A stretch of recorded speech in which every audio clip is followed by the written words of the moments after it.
Beyond the Wrench with Jay Goninen from Find a Wrench.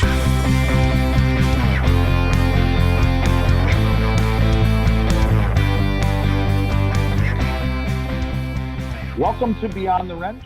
I am your host, Jay Goninen. Our guest today is Tom Dorsey from Auto Vitals. Tom is the Director of Sales for Auto Vitals and is the host of his own podcast called Digital Shop Talk Radio. I'm excited to get Tom on today. I've had some conversations with Tom in the past and very passionate about the business and helping us get some improvement in shops and really just kind of seeing a lot of change in the industry. So how you doing today, Tom? Fabulous, Jay. Thanks for having me on, buddy. Yes, I appreciate it. Let's start like we normally do with getting to know you a little bit. Tell us a little bit about yourself, how you got to this point and where you're at in the industry, and then maybe we'll dive into what Auto Vitals does a little bit there as well. Yeah, sure. Thanks. I've, gosh, man, time flies, doesn't it? I've been with Auto Vitals now since 2014, kind of came in right in the beginning. Our founder, Uwe Kleinschmidt, was just getting the digital inspection program started. And I've had a lot of roles here, buddy. I started out doing SEO, doing web presence. Like you said, I was director of sales for about 5 years. And now my title, I'm a VP of Digital Shop Evangelism. Our podcast kind of kicked off a couple years ago. We started doing a digital shop summit, a conference every year.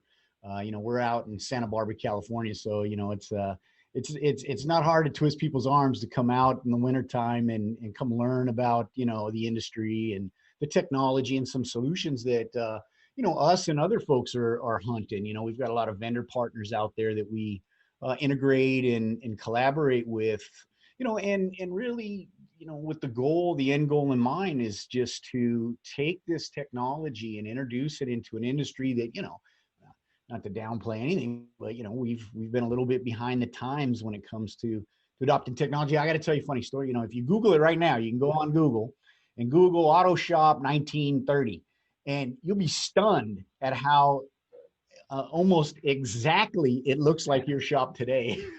Except, what, the techs have tighter haircuts and they tend to wear all white coveralls, but clipboard and an inspection and they're out there and the vehicle's on a lift and, a lot of the tools improve, but the technology and the process hasn't. And so that's what we do at Auto Vitals. And I got started just kind of, we learned along with the shops, one of the biggest probably benefits, that have sprung up from what we do is our Facebook forum. It's probably, 2,500 shop owners on there now. They're more engaged than we are. They're answering questions faster than Auto Vitals is answering them. And we learn, right? That's where we learn. That's where we test, and so we get a lot of that feedback. And that's, and it's funny because our product that we produce, right? We do digital inspections, tablet-based digital inspection.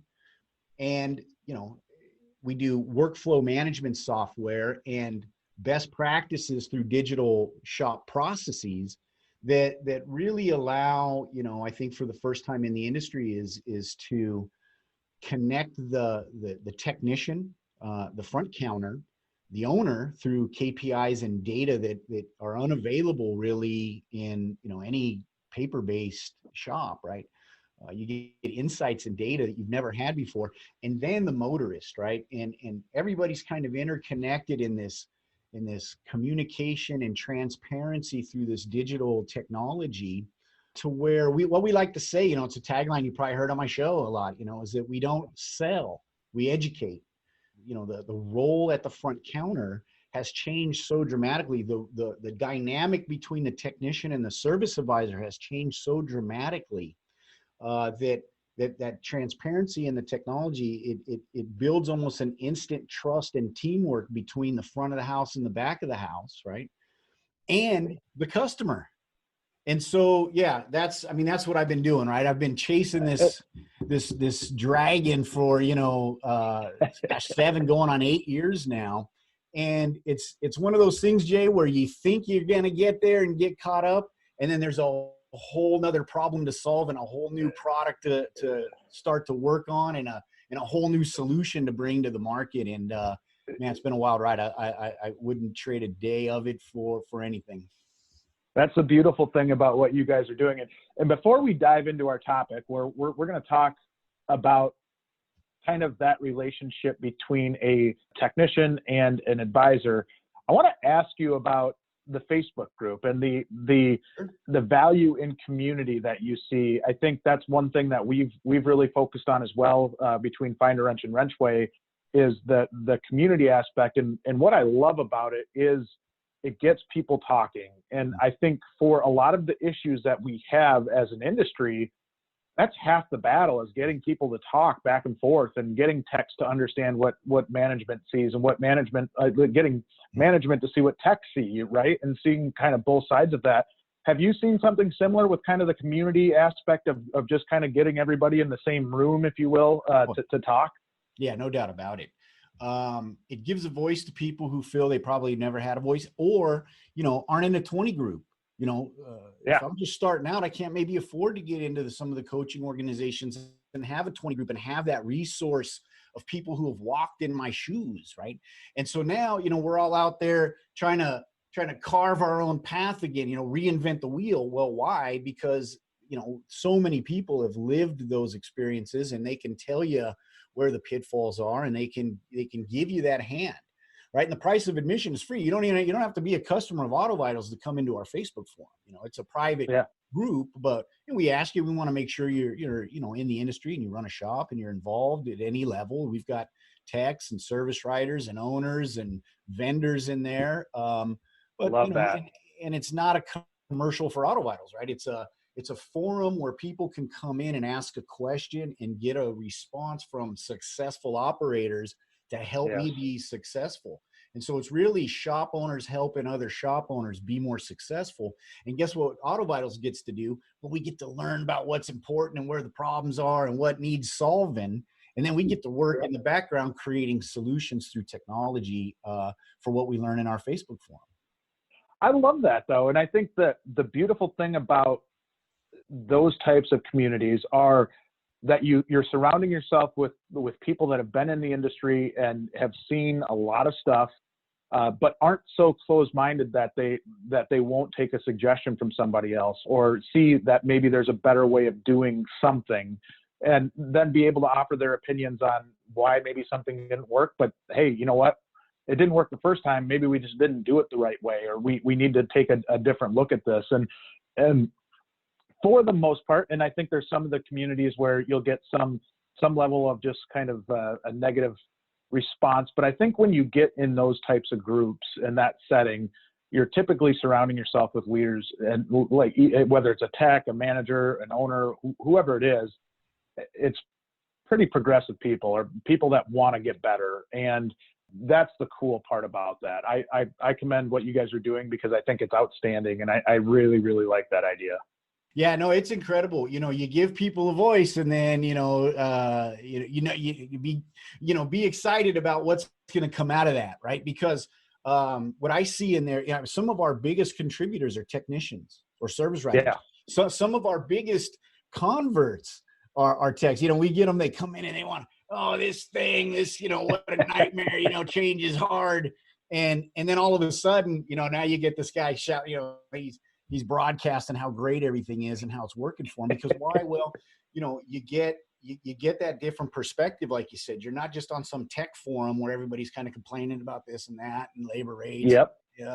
You're not just in some service writer forum where we're complaining about the techs all day, or the owners, I can do it 14 times better than him. And you're not just in some owners forum with a bunch of, really high level operators. Now, all that stuff's great, right? It's great to have that insight and, that perspective. But what we provide is a place where all those kind of groups come together and learn from each other and give voice to each other, and are taken, seriously and considered. And, I tell you, it's a very, something's working in there, because, when you look at our Facebook metrics on that, the level of engagement is just incredible. I don't even want to say what it is, because you never believe me, you call me a liar. But folks are in there, man, for a reason, and there's good stuff happening in there. So, and it's all based around solving problems and running your shop better. we're pretty transparent, we practice what we preach. And so, we get, the good, bad, and the ugly. We get, some negative stuff in there. And, it's funny how we don't really have to say much. Kind of the community comes together and, regulates, right? Yeah. And then at the same time, you get, the success stories. And those are always great to hear because, boy, it sure does motivate somebody who's on the fence or maybe they're struggling. They're saying, I'm almost ready to put this thing up. I've tried this. I've tried that. Oh, my gosh, listen to that guy. If I could just do that. Hey, well, let me just respond to him. Oh, what do you mean he's willing to spend an hour with me on the phone and walk me through it and log into my system and set it up like his? What? Why didn't I do this 6 months ago? and that's the type of community that's on there. I agree. And that's such a cool aspect of our industry that I'm starting to see kind of play out is how many good people we have in this business, right? And how many people truly want to help each other out. And it's not, hey, I'm going to put you on for an hour and then I'm going to charge you money to do that. Like, it's truly like, hey, I ran into this before. I'd love to help you out in any way that I can.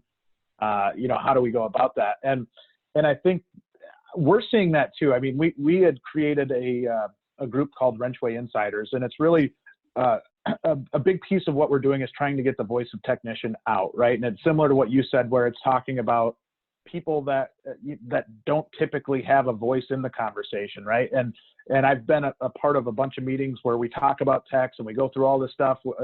Everybody has an opinion about the techs, and then there's not actually a tech there to actually offer a boots on the ground perspective on what's going on. So that's been a big kind of passion project of mine, and that's where I think all of us trying to generate conversation is such a great thing, because it does help get some of those elephant in the room type conversations moving. And like, hey, we can do this better if we work together and try to really kind of generate some change. So I commend you guys for that. And similar thing, just a quick shout out to your podcast. And for those of you that haven't had a chance to check it out, it's Digital Shop Talk Radio. And I'll let you kind of expand on what that is in general. But similar to what our podcast is, it's really meant to help make businesses better, right, Tom? Oh yeah, definitely. We come in and we talk about best practices and we talk about challenges, and then we bring in some different perspectives. And some of our most engaging formats is where I can get a shop operator, successful shop operator doing it this way, and another guy doing it this way, and we'll just talk about what's working and what makes sense in your operation and how you leverage the technology to get there, and to be able to set. This is the biggest takeaway, I think, is I can go away now and I can say, what, that big hairy goal, that that revenue number that I think that I want to hit, it's not so crazy anymore, right? My wife's got to shut up. She can't call me crazy anymore because these guys are doing it, and here's a way that I can see a path to I can get there. It's not going to come overnight, and you're going to have to put in some work just like anything else, and you're probably going to have to learn some new tricks. But you know what? People are doing it, and the levels of productivity and efficiency and revenue and, average weekly revenue by service advisor and build hours sold by some of the metrics and some of the numbers some of our digital shops are hitting, and it just blow you away. And it's just there for you. You just have to take the leap. You got to commit. Yeah. And I think that's where having you on the podcast today is so fun for me, because you have different perspectives. You also get to talk to a lot of smart people, a lot of people that have different kinds of backgrounds, different insights, and especially when it comes to shop management, right?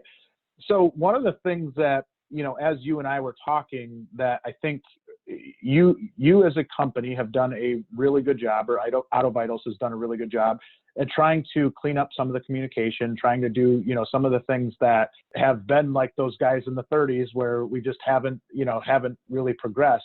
One of those really, really interesting relationships is the relationship between a technician and a service writer or service advisor, whatever you want to call it.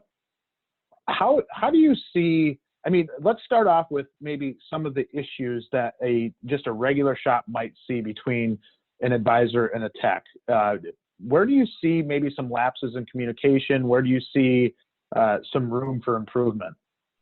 Well, gosh, yeah. I mean, there's so many, right? In a Yeah. paper-based shop, you kind of really get two types of business, right? You're either the techs are back there in their caves and they're never allowed to come out, and there's just this, there's nothing to see here, the great Oz sits back there, and in the service writer, and that's the main point of contact, and they're going to be the conduit for everything, and then you get the other type where the technician is constantly getting up front, either because of lack of communication. I just don't know what I'm supposed to be doing next, and I need more information, so I'm standing here waiting for you to get off the phone, and I'm up there. Or, gosh, my service writer can't answer anything, so let me get up there and tell them what a drain plug is again. And both of those are inherently kind of unsuccessful, I would think, especially if you think about, Jay, how customer expectations have changed, right? The internet has Yeah. changed the game. There's just no denying it now, 25, 30 years on. It's not going away. Just ask Borders, just ask Barnes and Noble. They'll tell you all about it. And, for a long time, right? For a long time, we thought, oh, service industry's insulated. But, Yelp, here comes Yelp, right? Not anymore. And, the days of having a radio spot and a billboard and, working on Fords all day, that's out the window, right? I'll just wait for it to break down again. They'll be back. Where else are they going to go?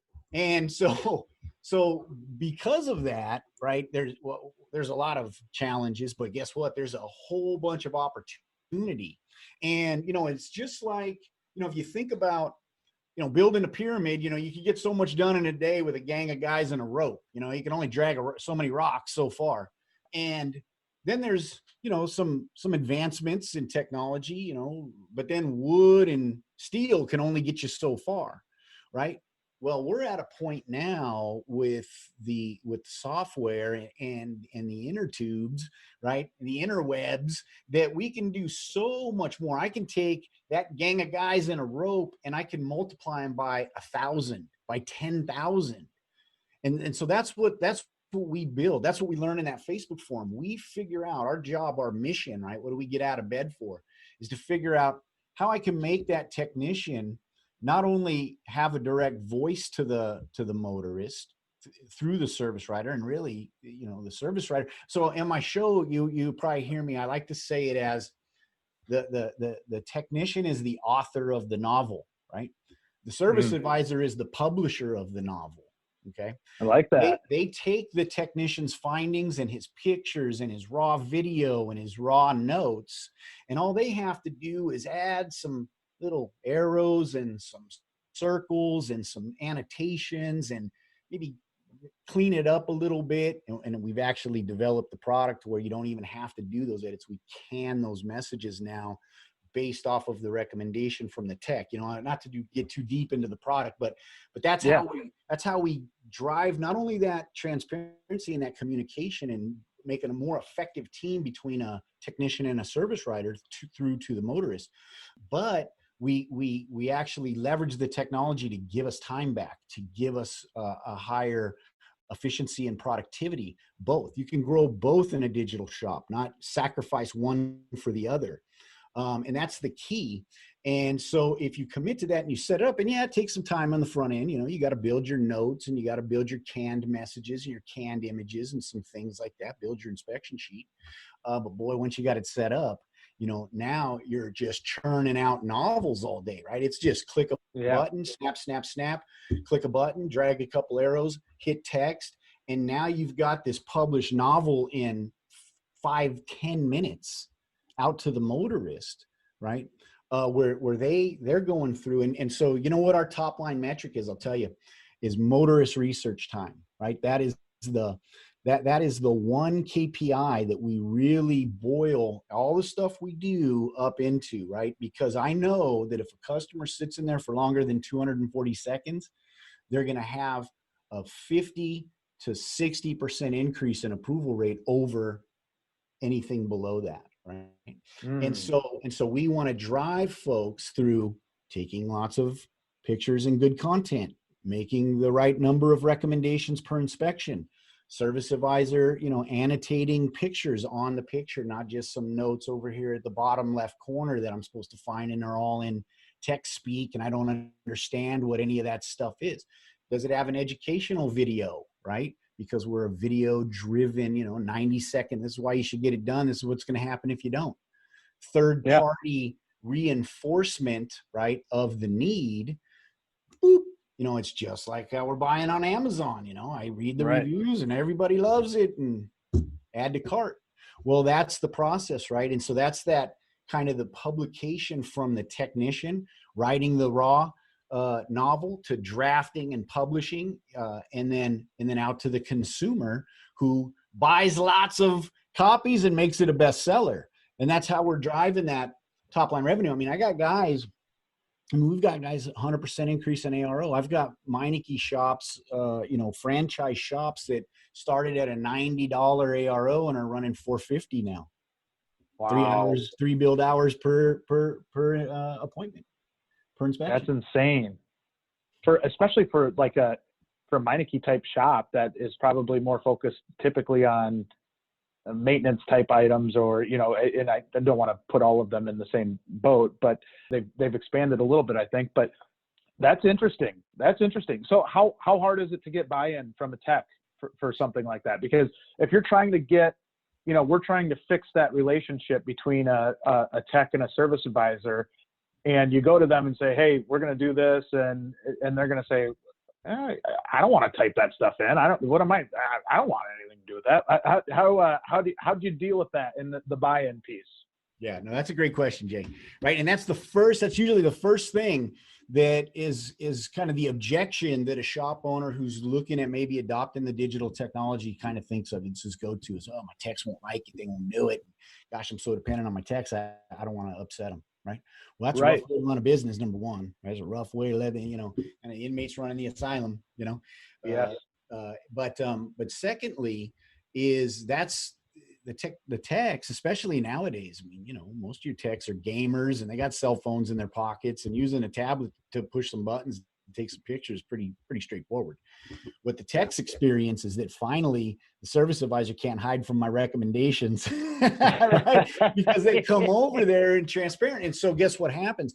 The techs, after about 20 inspections, they're knocking them out. I was at not to make this a Meineke commercial, but I was at Meineke conference about 2 years ago in Vegas, and I had a guy come up. I was giving a breakout, and I had a guy stand up and just starts reading me the riot act, and he's just so negative, and he's trying to shoot down all my points. I'm about to answer the guy, and another shop owner gets up and just basically calls him, a loon, and says, I timed it. My guys, he goes, if your guys are running, then, that fast of inspection, they were pencil whipping it. They weren't knocking the wheels off, So you weren't, you're comparing apples to oranges here. You weren't really running inspections. So I'm saying, not doing a proper inspection. Yeah. I timed mine 14 minutes. Right. And so that really is what ends up happening is the technicians now finally see that they've got that benefit and that it's paying off. They're catching the work. We're getting higher job approval. I'm catching more work. And if I'm in a flat rate operation, I start cranking them out. I get it now, and there's a bar, I can't make 50 recommendations in inspection and then, be running $2,000, $2,500 tickets, Right. But I do know that if I'm making 10 recommendations per inspection, I'm taking 12 to 15 images per inspection. I'm putting in detailed notes, through voice to text or however through the canned messages. The service advisor now gets to just turn that stuff around. And what happens is for them to cherry pick anything, they actually have to delete stuff and not send the inspection results. Well, yeah, it takes 13 seconds to figure out that happened.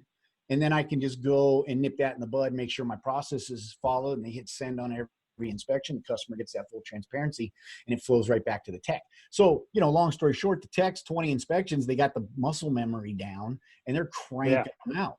And depending on how you're enforcing the operation at the front counter is going to then tell you how engaged moving forward and how much they adopt that best practice moving forward. Because it all, stems from the next step from the tech. The service writers, on the other hand, right, and that again, it depends on the type of the situation you're in. You got the 30-year vet, he knows it all, and he's not. I don't need this thing, I'm right.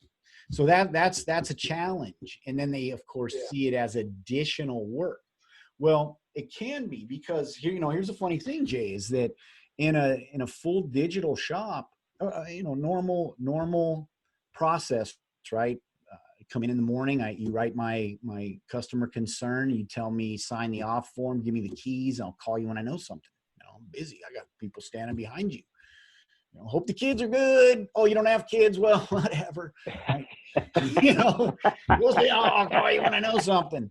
And maybe I do, and hopefully I wrote it down on a whiteboard or on a piece of paper somewhere and remember, I got to call this guy. Maybe we'll get to it. So and when you have that kind of, that process in place, there is no real need to follow through on a consistent process. And that's how we get that inconsistency. In the digital shop, you're going to come in and I'm going to have your previous pictures and videos of recommendations. If you're a new customer, I'm going to have some things that, some expectations to set. We're going to do the digital inspection. I'm going to text it to you. So I'm capturing that cell phone. We have a 98%, cell phone capture, email capture rate at drop in a digital shop. I know that I'm going to get these notifications. I know what's going to happen in the process. Guess what? I'm available because he told me in 2 hours I'm going to get a text with my inspection and I need to answer some stuff. So now I'm not, stuck in that meeting or whatever it is. I've got that piece carved out. So I respond much faster. I look at that collateral that's in there. It's pretty easy to make up my mind what I need to do. And then there's an option for the stuff that I don't need to do today, but now I've committed to the follow-up and I'm going to book an exit schedule at the pickup. Right. And so these types of process changes, is kind of a sea change to the way a service writers used to operate in the front counter and being the captain of that ship. And I'm afraid I'm giving up control of that, but really you're not. All you're doing is cloning yourself multiple times and allowing you to have that conversation and that experience digitally with multiple people at once. And if you can embrace that, boy, do you reap the benefits. Well, it's just cleaner too. And I think it helps so let me ask you this. And I was about to make a point, but I actually think I've got a question out of it, which is how do you get everybody on the same page in terms of, say, what a proper inspection should be, right? So maybe a tech says, hey, I'm going to tell you everything that's wrong with that car. Or they skimp and they don't, they're just like, I don't want to do this damn inspection, get it out of my way. And then you've got the service writer who might be the opposite and is maybe, scared of telling a customer that they have all this stuff wrong with their car or, whatever it is. How do you, is it a consistency thing, if I can say it, consistency thing where you're talking to them constantly about how to do an inspection, because I think fundamentally, even from the start, how you do that inspection is so important as far as making sure everybody understands what a good inspection is and how you sell that good inspection, right? So, is there a core level to that piece there too? Yeah, definitely. And you hit the nail on the head, right? Is because it starts at the top, and the successful shops are going to come in and they're going to have, and it's reinforced through that team meeting. And then of course, just like on a football team, right, it's reinforced in the huddle also, right? Because, your peers are going to hold you accountable if we're bought in.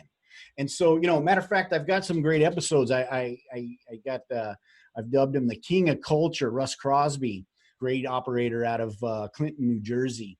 And he's a guy, matter of fact, one of my episodes, we talk about his book club, right? He implemented a book club in his staff, right?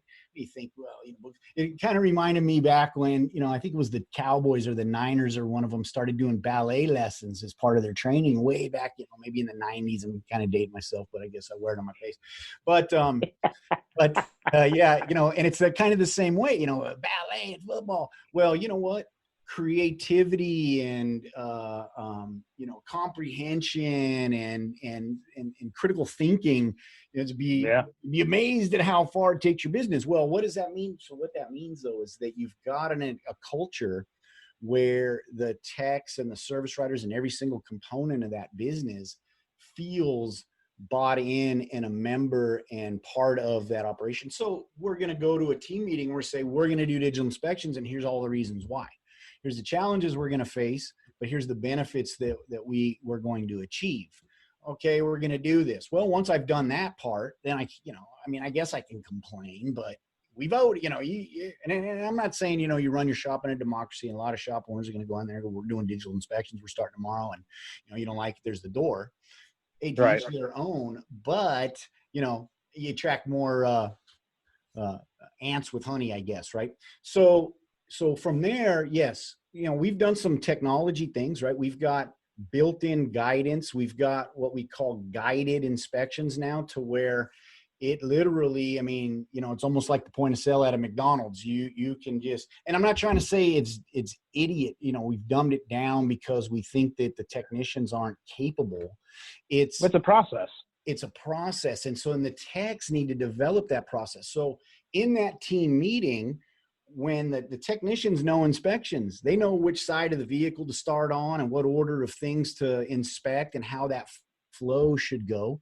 So they give that feedback, and that's how we, set up the inspection sheet, right? We set it up to the technician's best practice. At the counter, well, gosh, the writers know, how to source and how to time things and how to dispatch and how to communicate to the customer. And so the workflow management and the dispatching and the customer communications and the messaging and the preparation, the publishing of that digital inspection, well, those guys are the best ones there to give you the insights and to have their input. And so we communicate that in the team meeting, and the service advisors have that piece. And then we set it up that way, right? The shop owner knows what metrics are most important to the health and success of that business. The shop owner knows what marketing campaigns and big goals, revenue and expansion goals are going to be best for that business, so that he can grow that base, right? Add more techs, add more riders, add more space, or expand their business. And so that owner is going to set up the dashboard and the KPI reporting and set the goals for the individual, players, stakeholders in there, and drive the training and adoption of the program. And when you have those kind of dynamics all working together right there, and then a regular weekly team meeting to reinforce and to hash stuff out, stand back, buddy. Sky's the limit, because they get after it. I love it. So I want to expand on that piece even a little bit more. And the way that I'm going to ask this question is a little bit different, right? So say we take the technology piece out of it, right? So just you go into a paper-driven shop that I'm sure you're familiar with as you go in and you're selling them your products and going in from that direction. Are there common things that you see that maybe even just technology doesn't fix, or like something that you go in and is a common thing that a shop manager misses or a tech misses that could be a really, really easy way for them to clean up, even without any technology or adding any tool or anything like that, where they could really implement something that would help improve that relationship between the writer and the tech? Does that make sense? Oh, 100%. And all digital best practices are best practices for a paper-based shop as well. The difference is you still got the one gang of guys in a rope pulling the big giant boulder, and I'm over here in an excavator or whatever. I got a E10, and so that's the difference. But yeah, there's so many, right? Is how do I set up the customer for the visit, right? What information am I pre-communicating? Because I got to tell you, not to keep plugging this, but if I'm able to get right, the video and the pictures in an email, in an appointment confirmation text to a customer, and I say, well, hey, gosh, remember this picture, this blasted out tie rod in here? What do you want to do about it? Replace it. Gosh, I forgot all about that. Replay. Well, guess what? Parts are on the shelf when I get there. And so now, can you do that in a paper shop? Yeah. You got to have a list of folks to call. You got to have your records. You got to bring up, maybe you're taking some pictures so that, you have some reinforcement there. And it's a story for the service writer to talk about when he gets that customer on the phone. But I can pre-sell work at the drop, right? Yeah. Exit scheduling. I mean, I've gotten into discussion where people are arguing with me that exit scheduling is a bad idea. I'm just like, what are you crazy? What? There's nothing to argue. There's nothing to argue about. You gotta be kidding me. You gotta be kidding me. And it was like, and it's almost, when you really get down to it, you boil it down, it's almost like, I just don't want to bother them or feel like I'm selling them something. You know, it's the same excuse that you get. Why didn't you capture the email? Why didn't you get the text message opt-in? You know, it feels salesy. Well, if you got the attitude that the exit schedule feels salesy, ooh, you're wrong. You know, sell mattresses. I think those are good for like 12, 15 years at a time. You don't see them for a while. You know what I mean? So, yeah, sell refrigerators. But you know, and so with, of course, with the technology, it becomes really simple because, you know, it's 300% rule, right, Jay? Is I'm gonna estimate 100% of the items found. I'm going to communicate them 100% of the time. And so when I do that, but I do that backed up with the pictures and the videos, and then they say, oh, okay, well, here's what I got to get today. And here's, you know, what it's going to cost me, but I have time to budget. I have time to make up the money or get the, you know, solution, transportation, cover, child, whatever, and then come back. Well, instead of it becoming a sale, it's not a sale at all. It's just the next step, right? And if you think about it, a lot of this stuff is so taken for granted. See, that's why we really try to emulate customer behavior online. If somebody sends you a thing and it says update your software, you're like, update my software. You know, the dentist tells you, or the doctor tells you, you're coming back to get, you know, this invasive testing done next Tuesday. Or you stand at the front counter and you book for next Tuesday and you tell your boss you ain't going to make it into work. It's not even a question, but why is there a question from the exit schedule? There's not. You need more stuff done. You're not getting it done today. How's next Tuesday sound, right? And so, yes, you can do that in a paper shop. Is it much more convenient and transparent and kind of more aligned with customer behavior online if you use the technology? Of course. Yeah. You can do that. There's nothing holding you back. And then I would have to say the third thing is, you know, is really, you know, and you got to probably do this through hiring somebody, but, you know, more effective workflow management and scheduling of tasks, right? That's one of the biggest time killers. And think about this, you know, after you listen to this show, count how many times you walk out into the bays today if you're not on some workflow management program. How many times you go out and talk to a tech and interrupt him while he's under a hood? Count it and time it, then multiply it. How many days in a week? How many days in a month? You'd be stunned at how much money is going out the back door every time you do that. And then start thinking about some of those comebacks, right? Oh man, we forgot to tighten that down. Did I talk? Oh yeah, I did talk to that guy right in the middle when he was tightening down that oil pan, whatever it is. You know what I mean? Oops. And tech's fault all the time, not the tech's fault. Oh man, no, and that's such a good point because I'm notorious for this. That if I'm focused on something and somebody comes and like they'll knock on my office door and they come in and they talk. I think I forget what the study said, how long it takes you to get back on track. Whatever that is, I'm double that. Like because then I'll take a phone call, then like 2.5 hours later, I forgot what I was doing in the first place. I cannot imagine from a tech's point of view how annoying that is, right? Like, hey, did you add this bolt to this work order here? You know, like I've moved on. I'm on to the next thing. Yeah, right. Right there. God, I could show you. I think that's a really, really good point. I mean, the less interference you can have with the tech, the more they can stay focused. And, you know, the great techs, I think they love to just be focused on what they're doing and not having, you know, a service writer going and asking them questions that a customer has every 10 seconds. And, you know, it gets irritating. I still see that in shops all the time where the service writer's out in the bays or service manager or general manager. And it's a little difficult from a management standpoint because in a lot of the stuff that we do, we talk about managing by walking around and going and talking and making sure you have a good relationship with your tech. So it's almost, there's a fine line there between like just annoying them and then actually growing a relationship with them. Well, of course, but that's a healthy and effective communication, right? I'm not out there interrupting you to ask you some question that you've answered 40 times, and that's just frustrating to anybody. No, then you're coming by and you're checking on me, and it's and that adds to my motivation and my worth as an employee. You're listening to me instead of just demanding an answer and then rush off to, tell the customer who's on hold, that's it. Oh yeah, the boss came by today. I think he's going to blame me for something. I think I'm about to get blamed for something.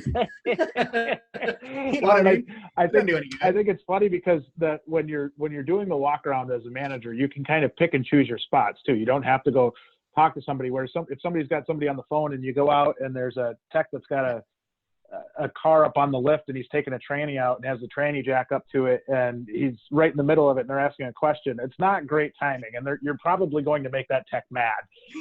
And I see it all the time still, like where they'll start talking and you're like, I'm lifting something extremely heavy right now and the last thing I want to do is answer this question. Yeah, just has that look on his face like, this is really, I have to respect you, but boy, and then you just get branded. You're the instant idiot. You just have, I was in the military, I was in the Navy, and there's thousands of guys like that walking around. You can tell they got the press clean or never had a wrinkle or a dirt stain on their uniform. Or, what is that you're doing? Well, this is an open-end wrench, sir. Let me sit you down and give you the history of how the wrench was invented. And it's just like, come on, buddy. Can't you see I'm holding back this high-pressure steam right here? It's just like butter bars, but everybody. That's knowing your audience too, right? Like when you're talking to that person and trying to, I don't know, it is funny to me how much of a disconnect there is at times between techs and everybody else, right? And I think it's because of that kind of stuff where it's like just common sense would tell you don't come bother somebody in their work area when they're trying to get something done, and I don't think people put as much value into like the critical thinking that a tech has to go through as like, unless they're in a lot of independent shops, most times they were a tech that, took over a shop or whatever. So they understand how hard it is to think through things. But I've noticed, and we work with dealerships, we work with, kind of a full spread of shops where if somebody doesn't have that background, they might not have the respect level for how hard that job is. And I think that's, understanding that and really talking to these guys to say, okay, what are you going through here? And this is where I love your approach of attacking the process, attacking, the ways that we can make the workflow of the shop just better, right? I think that helps everything move better. Yeah, no doubt about it. And being able to set transparent goals, right? That's the other key, because then I don't really have to go out there and browbeat you daily or, whenever, right? Is I can look at metrics and I can say, well, he needs to be at a, 95% inspection rate, let's just say. Last we had a one-on-one, he was at 80. Oh, yeah, he's at 85 today. I don't need to go ask him about it. I can just observe through the metrics. If he's above it, well, guess what? Then the meeting that I get to have is a very positive meeting about, how do I reward and acknowledge, but now how do we raise that bar and how do we get to the next step, right? And then pretty soon, that's exactly how you start doing things that you thought were never capable of, right? How do you eat the elephant? One bite at a time. And once one bite at a time, when you look down, well, the elephant's done been at, and that's how we got to the moon. You know what I mean? I shot it up above the trees first, then, then I went for a cloud, and so if we can do that, right? If we can do that effectively in our shop, through that regular feedback, well, gosh, that empowers me. That excites me. I'm looking forward to that next achievement, and not the next kind of, you come over here and tell me how, I stink. I got to do better. I got to work harder. I think that type of transparency, it goes so much farther than beyond just an operational benefit. It really is, gives you the tools to develop a winning culture and then just don't screw it up. Well, and you and I are very similar in that regard, right? Like, I think the transparency thing and just being open and honest with your teams and trying to help get kind of everybody on the same, like rowing in the same direction, right? It's a hard job to do, especially when you're dealing with different personalities. And a lot of times a writer can have a drastically different personality than a technician, and they can clash, right? And so I think the more tools such as Auto Vitals that we can put into place to help kind of bridge that gap and make them more relatable, more just together on their message. It makes them happier, but then two, your end result to a customer is just drastically better. Like you can feel that tension when there's not a great relationship between the shop and the front office. And so if you're able to bridge that together, I think what you guys are doing at Auto Vitals helps do that, and respect the heck out of what you guys are doing. So that's I love what you guys are doing. Love talking to you, Tom. We're running up on our hour here, but yeah, sure, buddy. I just I wanted to say thank you for being on the podcast and joining me. You had me cracking up for like half of it, so that's a good thing. I really appreciate it. So how do people get in touch with you, Tom? Yeah, sure. You can check us out online, autovitals.com/radio. You can see our podcast episodes. Give us ideas for a show, and if you want to come on the show, give me a compelling reason why, and I'd love to have you on. Not you, Jay, because you are coming on. Regardless, I'll stalk you if I have to. And then of course you can go on Facebook and just search for Digital Shop Talk Forum or Auto Vitals. You'll see our Facebook forum and join it. We're like I said, we're going to ask you what shop you work at and what do you do, and a couple little questions to make sure that you're not representing the Chinese Communist Party trying to steal our secrets, something like that. But other than that, get in there. The price of admission is $0, and you're looking pretty silly if you're not a member of it right now, because there's a ton of value for that $0 admission. But yeah, that's how you can get a hold of us. And then our show is Wednesdays, 10 a.m. Pacific, 1 p.m. Eastern, every week. And, we like to keep it loose and fast, and we get, but also really make it highly educational for folks that are looking to make some pretty dynamic changes in the way they operate their business. So, I love it. We have fun, and it's been a blast, buddy. We'll definitely have you back on. I love talking to you. We share a lot of passion about the same things in terms of this industry, and I'm lucky because I get to pick smart guys' brains like you every time we do this podcast, and I learn something every time. So truly appreciate it, and thank you so much for coming on. Of course, buddy. Thanks for having me. It was fun. Thank you.